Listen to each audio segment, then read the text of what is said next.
Nakatagpo ka na ba nito? Isang uri ng mutya o agimat na mula sa kalikasan na maaaring magamit bilang pamproteksyon at pampaswerte. Halina't ating tuklasin kung anong gamit nito. Pero bago ang lahat ng yan, kung bago ka pa lang sa channel na ito at gusto nyo ang mga ganitong usapin, ay inaanyayahan ko kayong pindutin ang subscribe button at ang bell icon nang sa ganon ay lagi kayong ma-update sa tuwing may bago tayong upload.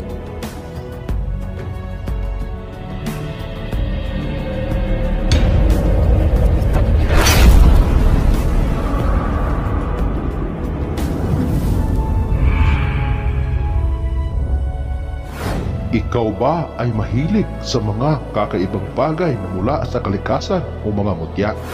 Kung gayon, ang mutyang ito ay mainam para sa iyo. Siguro ang iba ay nakatagpo na nito sa gubat o sa mga kakahuyan. Ito ay ang tinatawag na kahoy pulupot o mutya ng pulupot.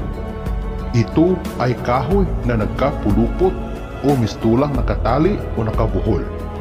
Pwede ito mangyari sa sanga ng kahoy, katawan ng kahoy o masking sa ugat ng kahoy. Ngunit ano kayang bisang taglay sa taong nagtatangan nito? Sinasabi ng mga matatanda na ito ay mabisa sa larangan ng proteksyon, lalo na sa may mga tangka sa buhay o sa may mga nakaalitan o nakaaway. Kung ito naman ay gagamitin sa trabaho, ikaw ay magugustuhan ng iyong mga nakatrabaho at maaaring makuha mo ang loob o tiwala ng iyong boss. Sinasabi rin na ito ay may kakayahang di ka makita o mapansin ng iyong mga kaaway o tagabulat. Ito rin ay magagamit bilang pampaswerte sa negosyo o maging sa buhay man.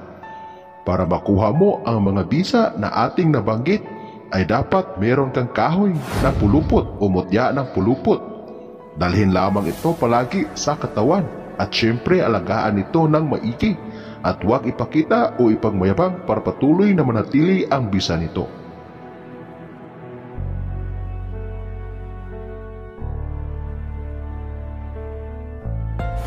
Hanggang dito na lamang ang ating kaalaman para sa araw na ito.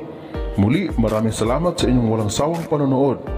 God bless us all.